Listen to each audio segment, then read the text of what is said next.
Alright, everything's been kind of sanded down loosely with, let's see here, 220. Gonna take some tape now and tape off the inside.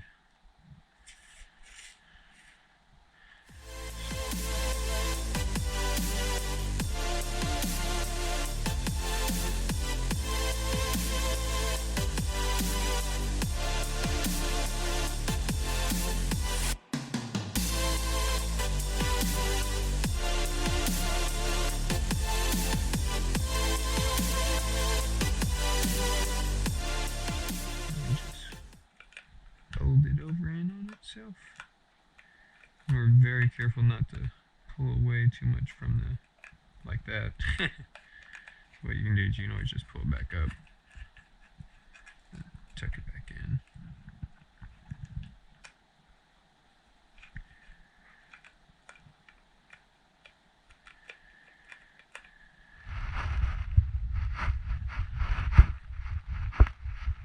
And then we gotta do the same to this and the rest of these.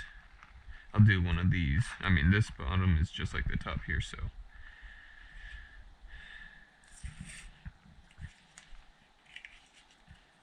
These are fairly easy.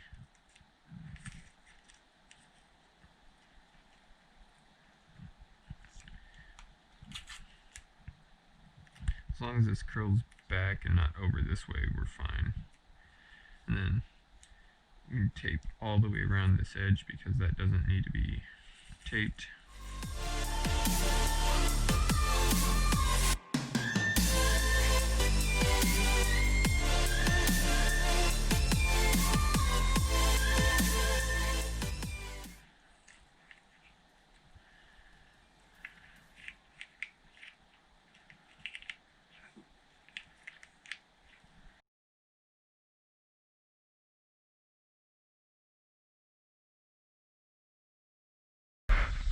Alright, so here's my paint setup.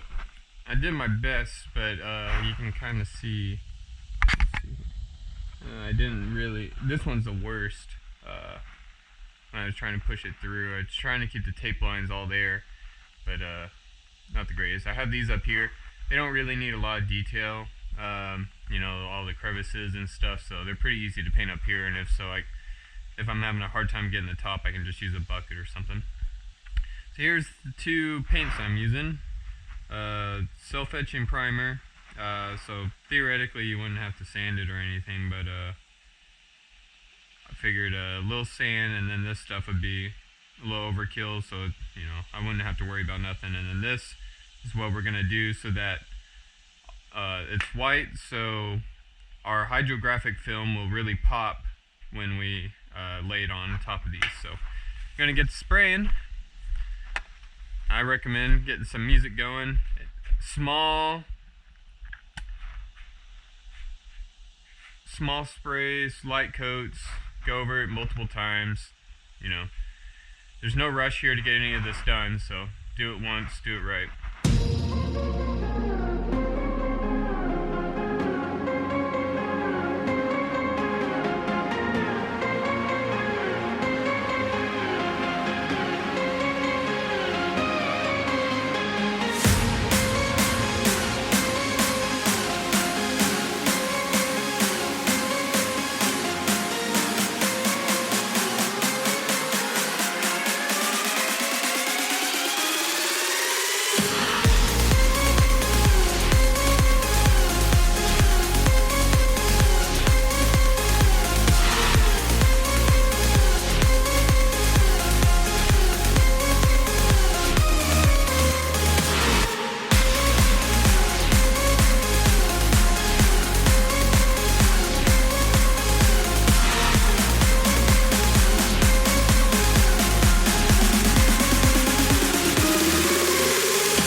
Alright, so this stuff says I got that all primered, but we're gonna come back roughly in about 30 minutes and we're going to coat it with this stuff here. So I'll see you guys in 30 minutes.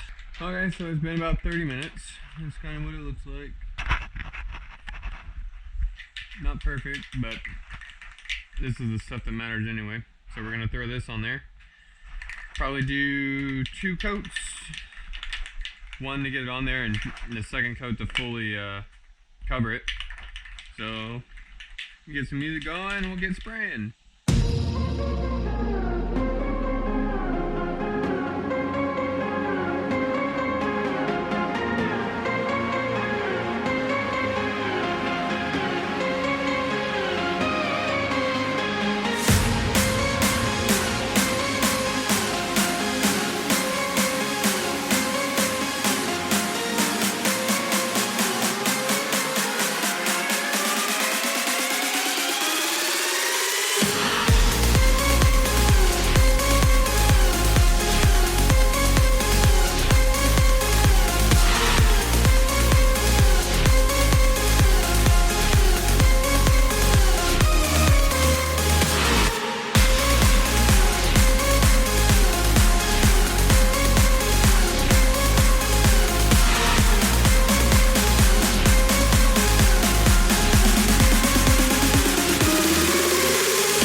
Alright, so this stuff is painted now.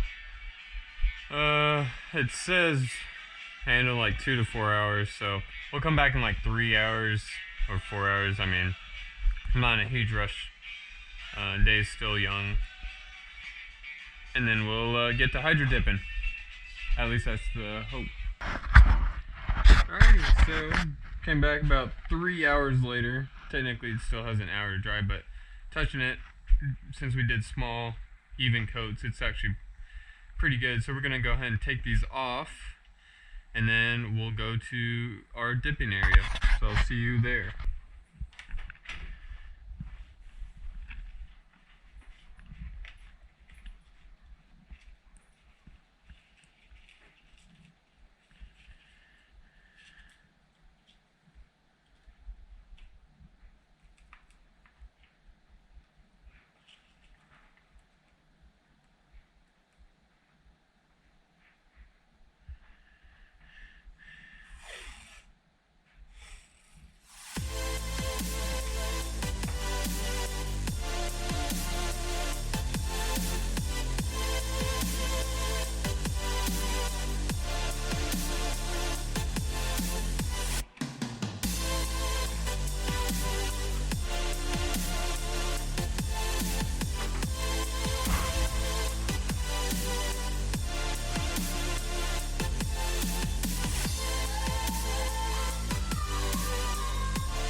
One of 6 pieces down. So afterwards I just take this, drop that there. And this is kind of nasty stuff, so I like to generally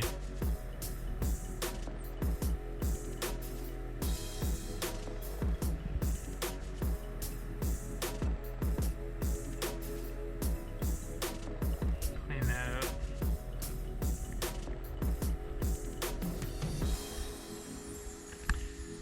You can clean it up as much or as little as you want, but that's all potential impurities that can get in your next print.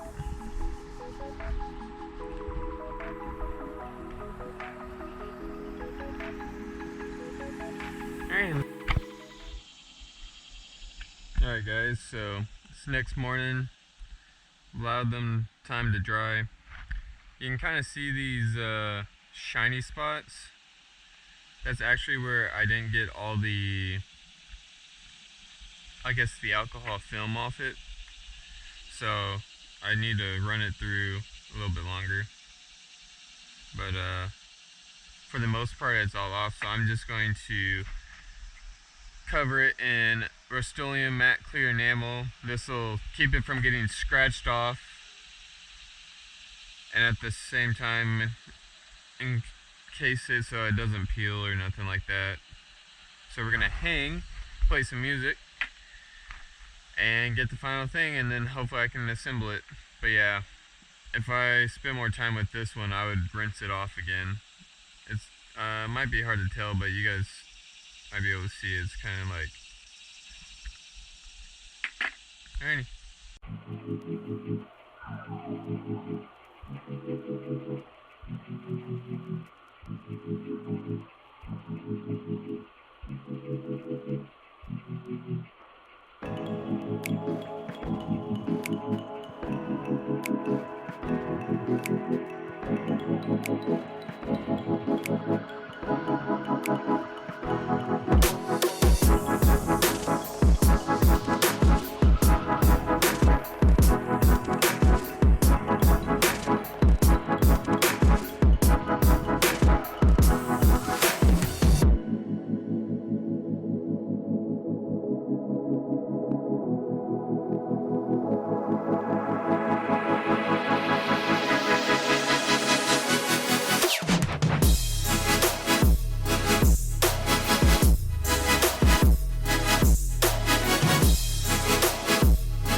Alright, so this stuff says it's touch in 15 minutes and dry in 30. So we're gonna come back about 30 minutes and take our masking tape off, and hopefully the things will be done. Alright, back 30 minutes later. They look pretty dry to me, so we're gonna take them off, go inside, take the tape off, and see how they fit together. Alright, so excuse my dog in the background, but here we are. We're going to take the tape off just kind of carefully to make sure we don't rip if the clear coat is attached at all.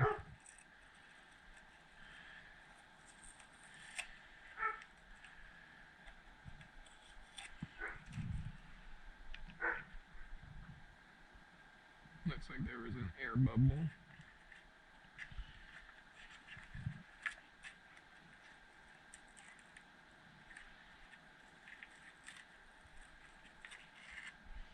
Oh, that looks good. Let's go ahead and do one of these.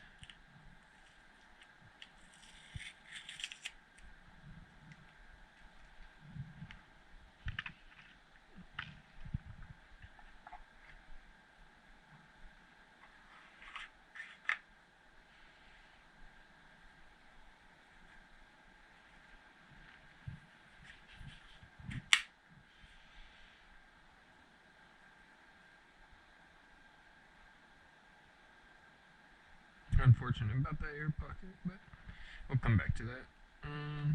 We'll do the rest of these now. Alright, there they are. So, a couple things to look back on. I didn't think about the back being a little bit hollow, which, as you can see on my original one, I did. Which, I guess if we take a look at that, you can see how I taped this one off. Oh my gosh. Okay. So that one's definitely tight compared to these, which I guess could be a result of dipping this, you know, primer, white, clear coat, film. So I did this one straight and just taped on the inside, whereas these, I think, even with this little black piece here, if I ever had to work on them, I prefer it because they slide so much easier. Because that one is on there tight. So there's that. If you get an air pocket in your dip, this is what it'll look like on the mag. I did clear coat over it. I guess what I can do is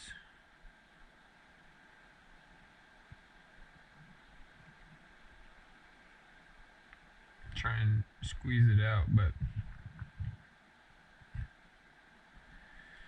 yeah, there's not much I can do about that once you get it in. This is definitely not a perfect dip. Anything that traps air pockets is going to have a hard time keeping it fully covered. Hello. Hi. This one also wasn't perfect. This spot rubbed off and a little bit here. So, but obviously this part's gonna be in the magazine, so, or in the mag well, so don't have to worry about that.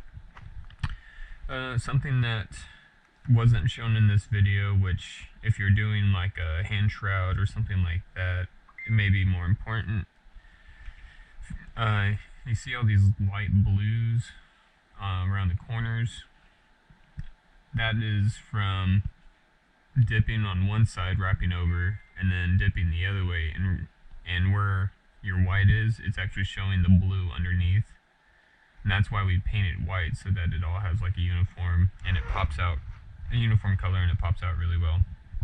But for me, especially on my mags, I wasn't too worried about this because it almost gives it an extra textured color. I think it adds to the camo on it. But if we can grab my gun real quick.